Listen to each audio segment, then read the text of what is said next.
هي everyone، ازيكم يا حلوين؟ عاملين ايه؟ يا رب تكونوا بخير، وحشتوني جدا جدا جدا. النهارده قررت ان انا اصور وانا بحط ميك اب وكده، ونرغي مع بعض شويه، اقول لكم اخر الابديتس. وعلشان في فيديو تاني عايزه اصوره، فقلت اصور معاكم واحنا بنحط الميك اب ونرغي شويه. اول حاجه انا غسلت وشي ورطبته ورطبت شفايفي وبس، فدلوقتي نو ميك اب. هنبتدي مع بعض نحط البرايمر. هحط معاكم البرايمر بتاع شي ان، عجبني جدا، كنت حكي لكم عنه قبل كده. ليه ما عملتش فيديوهات كتير حلوه في مصر ونزلت كل السفريه، او لسه بنزل حتى في السفريه لحد دلوقتي على الانستجرام؟ لان باختصار شديد يا جماعه، النت في مصر مش طبيعي، مش طبيعي بطئه. يعني حرفيا انا الفيديو بتاع تجربتي مع 6 ستريت ده كنت منزلاه وانا في مصر. اوكي، تجربتي مع 6 ستريت. اللي حصل بقى ان الفيديو خد وقت كبير جدا جدا على ما ينزل. انا بس عايزاكم تتخيلوا هو خد قد ايه. يعني عايزاكم بس تتخيلوا، يعني شويه تخيل مش اكتر. الفيديو خد 33 ساعه علشان يتعمل له ابلود على اليوتيوب. 33 ساعه حرفيا. انا هبلند بايدي، بحب ابلند البرايمر بايدي يا جماعه، بموت فيه. بصوا الفينش بتاعه، انا عندي مسام اهو، اثار حبوب. بصوا، ودقني دايما مقشره. اوكي، وزعت البرايمر كله على بشرتي. بصوا جماله وحلاوته، حاسه انه فتحني درجه، لان هو يعني بيدي لون بسيط قوي قوي يعني. بس دلوقتي هنظبط كل حاجه بالفاونديشن بس. فزي ما قلت لكم في مصر الفيديو خد 33 ساعه. 33 ساعه. 33 ساعه سايبه الموبايل في البيت، انا بشتغل من على الموبايل، سايبه التليفون في البيت مش بستخدمه خالص علشان بس يرفع الفيديو. الموضوع دخل بعد 6-7 ساعات كده في تحدي بيني وبين النت اللي هو هرفع الفيديو، يعني هرفع الفيديو. اي نعم، انا في الاخر اللي اتجلطت وتعبت، بس رفعت الفيديو. بقى قررت انه لا، السفريه دي رغم ان فيها تفاصيل كتير قوي حلوه وفي حاجات كتير قوي حلوه، وكان في سفريه تانية غير سفريه اسكندريه، كنا رحنا الغردقه ونزلت تفاصيلها عندي على الانستجرام. هسيب لكم ده الانستجرام بتاعي. نزلت كل حاجه على الانستجرام، لان الانستجرام كان الانترنت معاه تمام، ما كانش فيه مشكله. بس انا كان خلاص اليوتيوب كده يعني جلطني في مصر. انا بس عايزه اعرف اليوتيوبرز اللي في مصر ما شاء الله عليهم بجد، يعني على طول بيابديت وعلى طول بينزلوا فيديوز جديده، يعني يوم ويوم وساعات كل يوم احيانا. فبتعملوها ازاي؟ ايه الخلطه السحريه يعني؟ ايه يعني؟ مش عارفه، انا مش عارفه. ف 33 ساعه هيكون الفيديو ده برعايه 33 ساعه. 33 ساعه هتجنن، انا مش فاهمه لحد دلوقتي. كل ما افتكر بحس اني كده، فاهمين؟ يعني الحمد لله كله يهون عشانكم. بس قررت انه لا لا لا خلاص. بعد كده عرفت ان انا ممكن اشترك في حاجه تانية اعلي السرعه، مش عارفه ايه، رغم ان انا كنت معليه السرعه، كنت عامله كل حاجه، بس كنت على نظام مختلف. فممكن يكون هو ده السر، يعني مش عارفه. فالاجازه الجايه ان شاء الله عليكم خير هجرب احنا نشترك في نظام تاني ونشوف، لان في مصر لا، بنعمل حاجات كتير قوي حلوه وبنروح اماكن كتير حلوه، ببقى عايزه اوريها لكم واقول لكم تجربتي فيها وكده. فده اللي حصل باختصار في مصر. يعني دلوقتي خلاص خلصت، حطيت البرايمر تمام. هنحط بقى الفاونديشن. عايزه اقول لكم ان انا اول مره هحط الفاونديشن من سنين. انا مش من محبين الفاونديشن ابدا، بس عايزاه علشان في التصوير وكده. بقالي سنين حرفيا. حتى الفاونديشن اللي هوريه لكم ده انا شارياه بقالي كتير وما استخدمتوش، دي اول مره هجربه معاكم. هو ده من بنفيت. اوكي، حلو ولا وحش مش عارفه، ومش عارفه اقول لكم في الفيديو ده، لان بجد دي اول مره هستخدمه فيها. فهنجربه دلوقتي مع بعض وهقول لكم رايي فيه ان شاء الله في اخر الفيديو، بعد ما اصور الفيديو التاني واقعد بيه فتره كده، فاهمين؟ بس فناخد شويه من الفاونديشن. عايزه اقول لكم ان الفاونديشن زمان كنت بحب اني احط الفاونديشن الخفيف اللي هو الديلي. ليه ليه ليه مش تركزي؟ لا ركزي ازاي؟ اوكي نبلند بسرعه قبل ما نبهدل الدنيا. انا بقالي كتير قوي ما حطيتش اصلا فول ميك اب، يعني ليه مش عارفه، من بعد ما خلفت ايسل عموما مش عشان حاجه والله، بس اوكي. انا حاسه اني حطيت كتير، انا متاكده اني حطيت كتير. اوكي، لا استنى نبلند ده علشان انا خايفه منه. انا حطيت كتير قوي يا جماعه. اوه ماي جاد، يا نهار. وبعدين ده طلع اغمق مني، غامق مش فاتح، وانا حطيت كتير. مش عارفه امسحه ولا لا، بس انا مستحيل امسحه، انا عارفه نفسي. اوكي بس بصوا، واو، كان عندي هنا حبوب رخمه رخمه. غطاها، شكلي كويس، نايس. يا وحشني احساس الفاونديشن قوي، بقالي سنين حرفيا. انا مش من محبين الفاونديشن بصراحه، فانا اكتر حاجه بحبها في الميك اب هو الكونسيلر والماسكارا وشكرا، والليبستيك مؤخرا. هلو حلو مام يا ناس. انتي بتعملي حياتي اللي جيبي المدرسه ده. عملتي ايه في المدرسه؟ ايه عملتي ايه في المدرسه؟ دلوقتي؟ بتعملي ايه؟ بصور. بصي دلوقتي خلاص دمجته وعملته بالبيوتي بلندر. اللون درجة مش عارفة هي ولا مش عارفة، مش مرتاحة له، بس توزيعه كان رخم، يعني توزيعه كان رخم قوي. هو ده من بنفيت، اسمه كان حاجة كده اهو مكتوب عليه هلو هابي، رقصي فيه رقم 3، بس هو مش حلو يعني. او انا عشان بقالي كتير قوي ما بحطش فاونديشن، فمش عارفه اديكي راي صادق، لكن توزيعه يعني كان رخم، فاهمين قصدي؟ كان توزيعه رخم جدا جدا جدا. فدلوقتي هسيبه شويه كده. بحب ما بين كل ستيب والتانية ان انا استنى شويه، حتى كده دقيقه يعني او ثواني بس، اسيب الحاجه. بيكون الفينش احلى بكتير بجد لما بتعملوا كده. جربوا ما بين حتى السكين كير او الميك اب، استنوا ما بين كل ستيب والتانية شويه، يعني حتى دقيقه بس، بجد الفينش في الاخر بيكون تحفه. لو بتعملوا سكين كير وبشرتكم حساسه، بشرتكم بتهدى ما بين كل ستيب والتانية. لكن لما كله ورا بعضه كله ورا بعضه في السكين كير، لو انت بشرتك حاسه انها بتحرقك شويه، ممكن يكون العيب مش في المنتجات، العيب في ان انت ما اديتيهاش فتره ما بين كل خطوه والتانية، فاهمين قصدي؟ انا بعمل كده مؤخرا وارتحت جدا، لان انا جت عليا فتره ابتديت اشك في كل المنتجات اللي بستخدمها، بس طلع الغلط في ان انا بحط كله ورا بعض، فاهمين قصدي؟ في الميك اب بعمل الستيب دي اساسي عندي، بحس ان الفينش في الاخر بيكون تحفه جدا جدا وفلوليس كده، فجربوا الستيب دي. دلوقتي خلاص سبته شويه وهبدا احط كونسيلر. انا حطيته تحت عيني شويه از كونسيلر، بس حسيت انه يعني هزود شويه بالكونسيلر بتاعي ده. انا بستخدمه بقالي كتير جدا من ميبلين، ودرجتي فيه 120. اوكي يا بنات، فده انا بحبه جدا جدا. احط شويه، بس ده المفروض انه افتح بقى، يعني مش عارفه الفينش في الاخر يبقى عامل ازاي، بس الكونسيلر المفروض يكون افتح.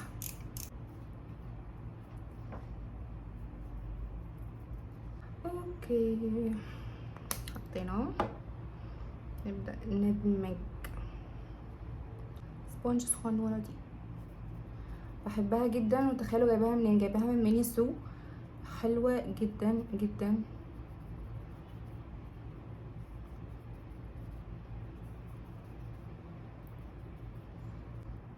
حاسه اني زودت فوق العين شويه، بس اتس اوكي، هذا ما احبه. عايزه اقول لكم ان اهم حاجه بالنسبه لي في الميك اب عموما هو الكونسيلر. انا بحب الكونسيلرز جدا جدا.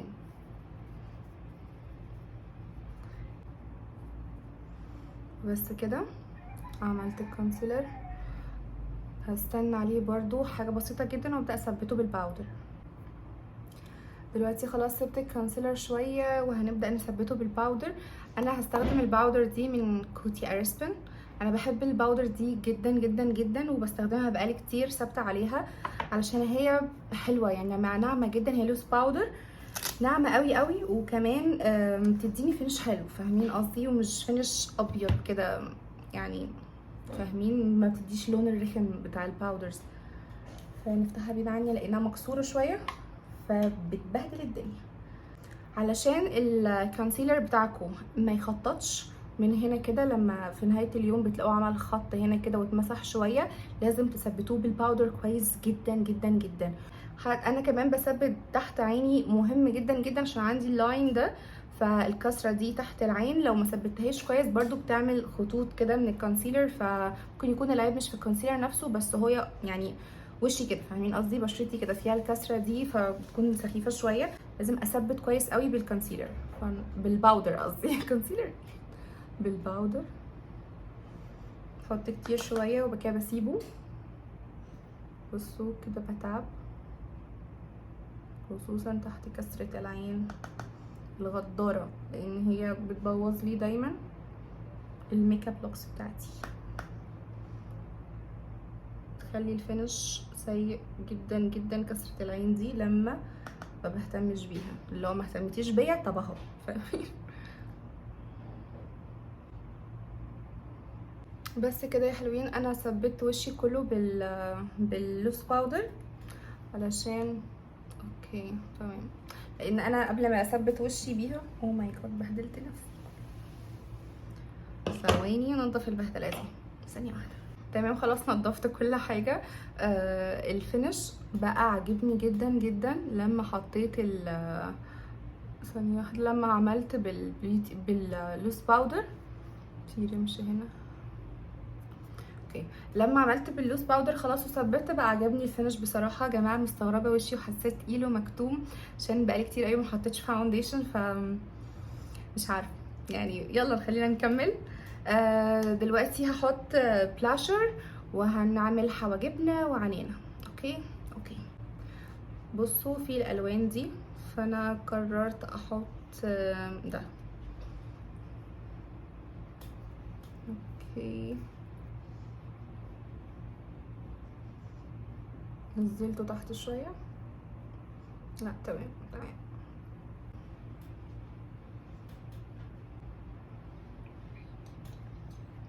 او ماي جاد كترت.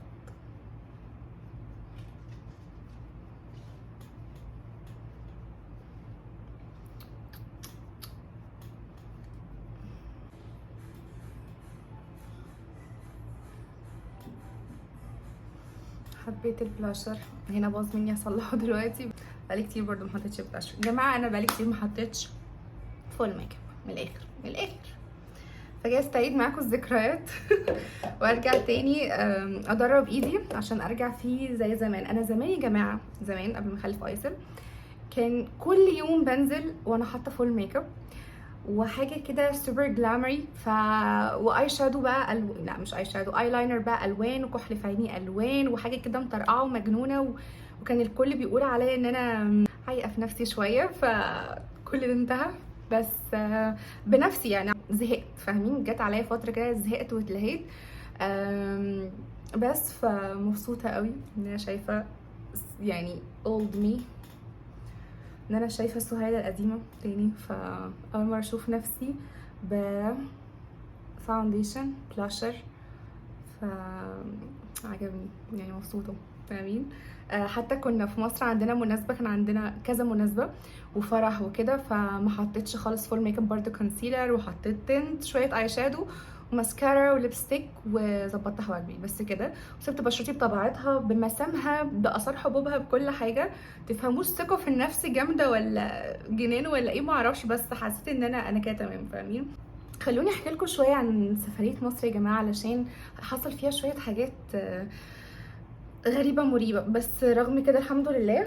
بصوا انا في حاجه حلوه بحبها قوي قوي في نفسي، وهو ان انا لو ايه حصل، لو ايه حصل في بوزيتيف انرجي، انا هتبسط يعني هتبسط. فلما حد بيقول لكم السعاده قرار، هو مش بينظر عليكم، ودي حقيقه عن تجربه.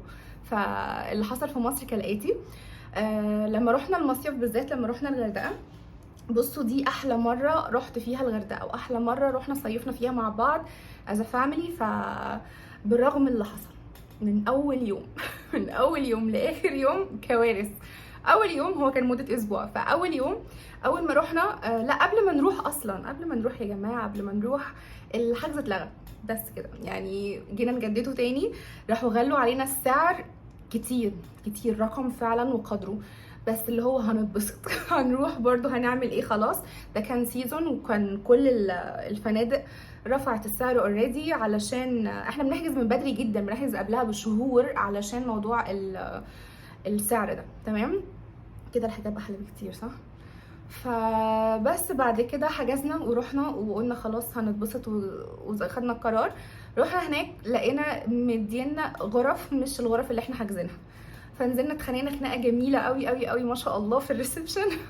علشان اللي هو انتوا يعني كتير كده، او كمان هم لما غلوا علينا السعر فاضطرينا ناخد ايام اقل، المفروض ناخد مده اطول من كده. فشدينا مع بعض شويه وكده لحد ما يعني شافوا لنا حلول. بعد كده قلنا خلاص تمام يا جماعه حصل خير، تمام بيس، قلنا نطلع. طلعنا وقلنا خلاص هنتبسط. تمام. في نفس اليوم بالليل بعد ما رحنا اتعشينا وبتاع ورايحين بقى يعني نتبسط بقى كده بالمكان ونتفرج عليه ونتمشى ونشوف فيه ايه والانشطه اللي فيه والكلام ده كله، دخلنا الاسانسير اتعطل بينا. فكان ما شاء الله موقف لا نحسد عليه. كان صعب بصراحه، كان صعب جدا عشان كان معانا اطفال. فدخلنا كلنا في الاسانسير وبعد كده اتعطل بينا وعمل صوت جامد قوي قوي، بس الحمد لله كان ما بين الدور الاول والارضي، يعني حاجه بسيطه، يعني هو حتى لو بعد الشر كان وقع بينا ما كانش هيحصل حاجه، فاهمين؟ بس هو الموقف فاهمين. قولوا كام كلمه فاهمين قلتها في الفيديو، انا على طول دي كلمه لازمه في لساني يعني، فعدوها. المهم واحنا كنا في الاسانسير كان معانا ولدين، فمنتهى البرود والهدوء والجنتلة اللي في العالم. ولد منهم قال لنا على فكره هو الاسانسير اصلا مكتوب عليه بره ما يخشش فيه غير 3 اشخاص. واحنا كنا 8، فاللي هو حبيب قلب ماما ما قلتش كده ليه من الاول؟ ليه ما قلتلناش وعرفتنا ولا فهدينا ولا كنا سمعنا منه اي حاجه الحمد لله، لحد ما جم وخرجونا من الاسانسير. وده كان اول يوم. بعد كده تاني يوم حصل حاجه ليا انا يعني، بس يعني هسكيب دي مش مهمه يعني. تالت يوم ايسل نامت زي الفل تمام، صحيت لقينا الجزء ده كله منفوخ ووارم قوي بشكل مخيف بجد، يعني مخيف جدا جدا، واحنا مش فاهمين فيه ايه. فلحد ما بالصدفه كده ابتدينا نشوف ان هنا في نقطه حمراء، ومن الواضح ان قرصتها ناموسه، وهي اصلا عندها حساسيه من الحشرات حبيبتي، حصل لها رد فعل عنيف شويه، الجزء ده كله ورم. ادويه بقى وبتاع، ومن يعني تبع دكتور نعرفه، والحمد لله العين هديت شويه والورم نزل على الخدود، فخدودها بقت اكبر من خدودي، او لا اصغر من خدودي، انا خدودي كبيره. بعد كده خدودها كانت وارمه جدا، فاخدت يومين وبعد كده ابتدت تهدى شويه الحمد لله. في خلال اليومين دول برضو حصلت شويه حاجات بسيطه كده بس عادي مش مهم ان احنا نذكرها. بعد كده خلاص يعني قرب يخلص المصيف، جينا بقى لليوم الاخير. احنا طول المصيف وكنا في هوتيل في اكوا بارك كبيره تمام. فقررت الناس كلها قررت انها تريح وبتاع عشان فرهدنا نفسنا واتبسطنا فعلا، وكنا اي حاجه تحصل عادي وهنتبسط فعلا، وعملنا ده لحد اخر يوم. الناس كلها فرهدت بس انا قلت لا انا يعني هبسط ايسل، لان ايسل كان لسه عندها الانرجي دي وعايزه تروح وتجرب كل حاجه تاني وتلف وكده، وقلت خلاص انا هاخدها وده هيبقى اليوم بتاعي انا وايسل. مفيش مكان في الهوتيل كله ما رحناهوش حرفيا، وبسطتها لحد ما رحنا الاكوا بارك اللي احنا بنستخدمها وبنروحها بقالنا اسبوع. فجاه الاكوا بارك وانا نازله مع ايسل فيها مش فاهمه ايه اللي حصل، ظهري دب على الارض تحت في البول اللي انا بتزحلق فيه بقالي كتير يا جماعه، انا اتزحلقت كتير هنا، ايه اللي حصل ما اعرفش، دب على ظهري فعلا، الخبطه يعني في ظهري سمعت هنا، حسيت ان روحي اتسحبت للحظه، بعد كده ابتديت اعرف اتنفس تاني، ما رضيتش حاسس بايسل باي حاجه خالص لان انا وهي كنا لوحدنا، ويعني اديتها ظهري لحد ما ظبطت نفسي. بعد كده ابتديت اتكلم معاها وكده وقلت لها طب ما كفايه كده بقى خلاص بتاع، فروحي بامك سليمه يا بنتي ما فيش. هي كانت مصممه فقلت خلاص يمكن انتي نزلتي جامد او يعني كنتي قاعده غلط، بدي نفسي مبررات. فرحت تاني طلعت معاها نفس الاكوا بارك ونزلت نفس الخبط ما شاء الله، فقلت لها لا روحي بامك سليمه بجد المره دي عشان كده في حاجه غلط بتحصل. بعد كده روحنا والحمد لله رجعنا وصلنا القاهره بالسلامه وكده. بس رغم كده رغم كل اللي انا قلته دي بجد والله العظيم احلى مره رحنا فيها الغردقه مع بعض، كانت احلى سفريه بجد. فاتبسطت جدا.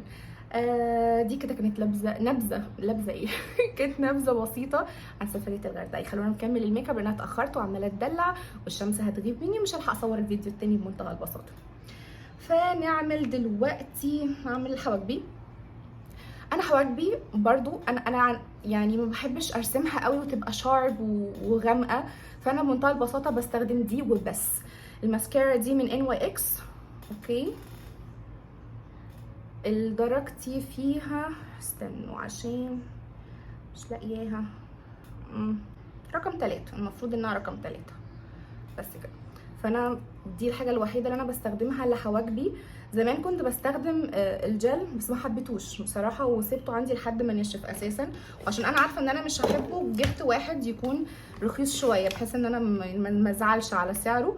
فكنت جربت ده من اسنس، هو كان حلو بس انا اللي ما حبيتوش. تصدقوا يجوا منه هو ما نشفش قوي، ده بقاله كتير كتير كتير حرفيا في الدرج. لا كويس يجي منه، انا ممكن ارجع استخدمه تاني.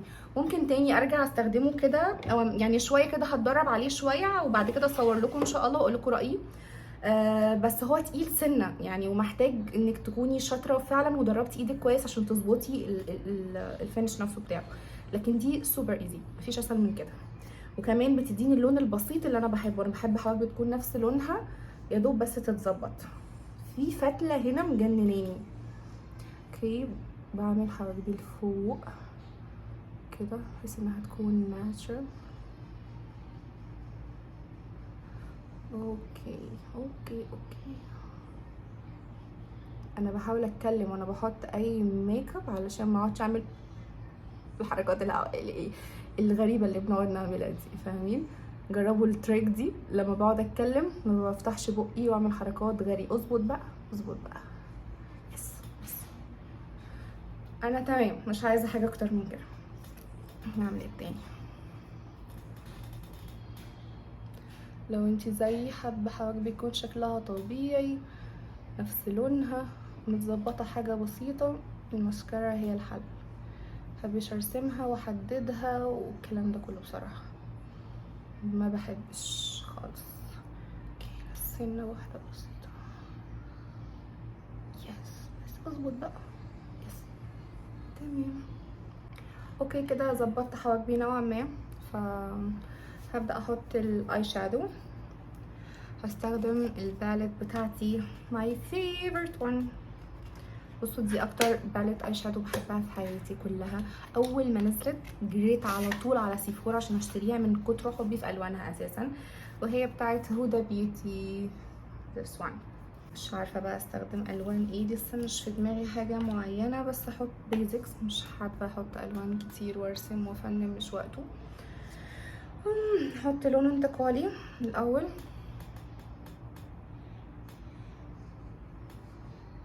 اوكي حطيت لون بيج. بصوا هو اغمق سنه بسيطه من هنا، بصوا هنا مفيش هنا فيه، فانا ده كده تمام. احط زيه في الناحيه التانية. انا بعشق الباليت دي بجد. اوكي دلوقتي اخترت اللون ده، هو لون بني فاتح قوي، ده الفينش بتاعه. احط بس على كسرة العين نفسها، همشي مع عيني نفسها، مش هرسم زي ما قلت لكم يعني. احط حاجه بيزك جدا، ماليش مزاج ولا خلق ان انا ارسم، وبجد اتاخرت في اني اصور الفيديو التاني. اوكي حطيت على العينين، احط تحت العين شويه. مؤخرا بقيت بحب احط قوي تحت العين بحيث انها متكونش كده فاضيه. زمان ما كنتش بحب احط.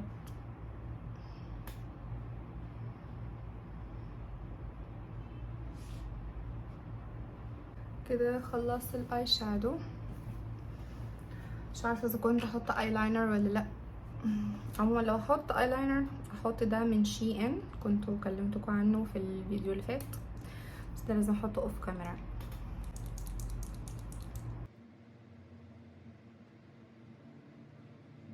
خلصت الايلاينر. هحط الماسكارا دي من ميبيلين اسمها فول سلاش، بحبها جدا جدا، سودها حلوه قوي، بحب استخدمها لما بكون عايزه اخلي يعني رموشي رموشي مرفوعه كده وكثيفه وحلوه، فاهمين قصدي؟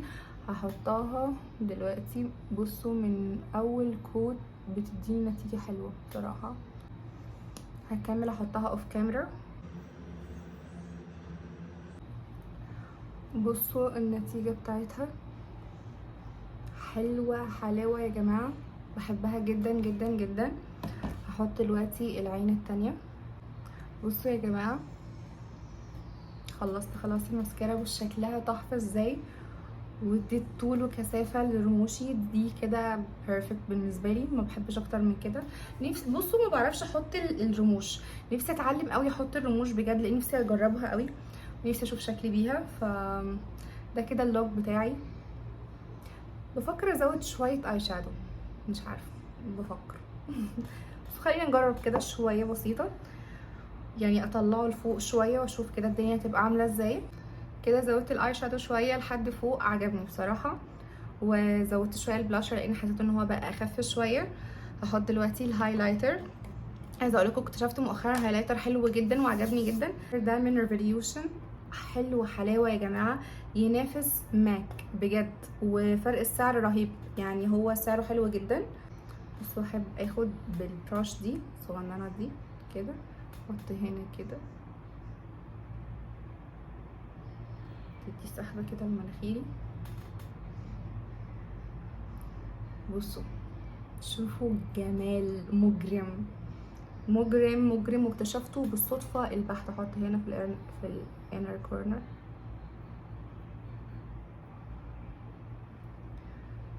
خطير خطير، شوفوا جماله. اوريها لكم دلوقتي، اعمل لكم سواتش. شوفوا اللمعه يا جماعه حلوه قوي. انا مش من محبين الهايلايتر، بس ده جذبني جدا جدا ليه، مش باين من الاضاءه.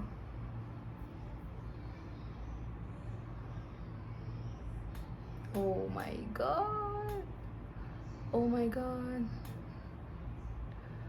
اوه ماي جاد. لا حبيت الهايلايترز بسببه بجد، خطير خطير خطير. بحب احط شويه هنا كده.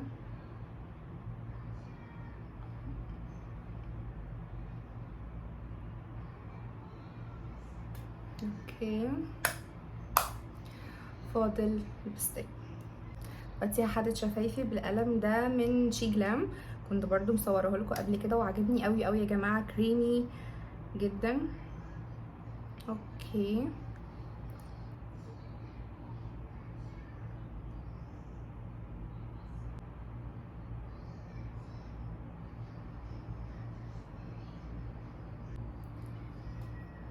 تمام، حطيت شفايفي خلاص. هستخدم اللبستيك ده من فلورمار. اوكي اسمه سيلك مات. اللاين ده انا بحبه قوي قوي، واكتر حاجه بحبها فيه حب عمري يا جماعه اللون الاحمر بتاعه، ما شفتش في حلاوته. هو كريمي، مش هو مات بس مش ثابت، مش من الليبستيكس اللي هي الثابته على طول، فاهمين قصدي؟ هو كريمي وبيتمسح مع الاكل والشرب، بس انا الدرجه دي ما شفتش في حلاوتها حرفيا. من اللي هي الليبستيكس اللي هي بتكون كريمي، يعني فاهمين قصدي؟ بس لقيت قريب درجه ثابته نوعا ما، وسعرها يجنن من براند تاني، بس هقولها لكم في فيديو قريب ان شاء الله عشان نجربها مع بعض لاول مره، ومتحمسه جدا. انا بعشق اللون الاحمر في الليبستيكس والمانيكيرز جدا جدا، عشق يعني. انا مستعده فعلا في حياتي كلها ما احطش غير اللون الاحمر، بس مش هينفع، فاهمين قصدي؟ فهحط اللون الحلو ده لون كشمير كده تقريبا يعني. انا مش شاطره قوي في اسامي الالوان، فانا بقول الاسم اللي انا عارفاه، لو قلته غلط صححولي عادي جدا بمنتهى البساطه في الكومنتات. فهجربه. بصوا لونه حلو ازاي، لونه حلو قوي.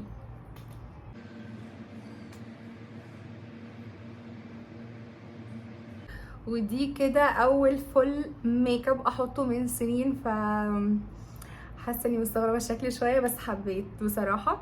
فانتوا كمان لو كنتوا حبيتوا الميك اب لوك قولوا لي في الكومنتات وعرفوني، واستنوا ان شاء الله ميك اب لوكس احلى بكتير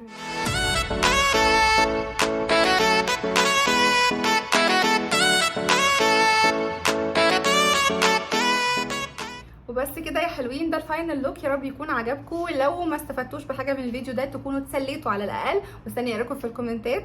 وبليز ما تنسوش تعملوا لايك وسبسكرايب وتفعلوا زر الجرس عشان يوصل لكم كل حاجه اول باول. وبس كده، اشوفكم فيديو تاني ومع السلامه.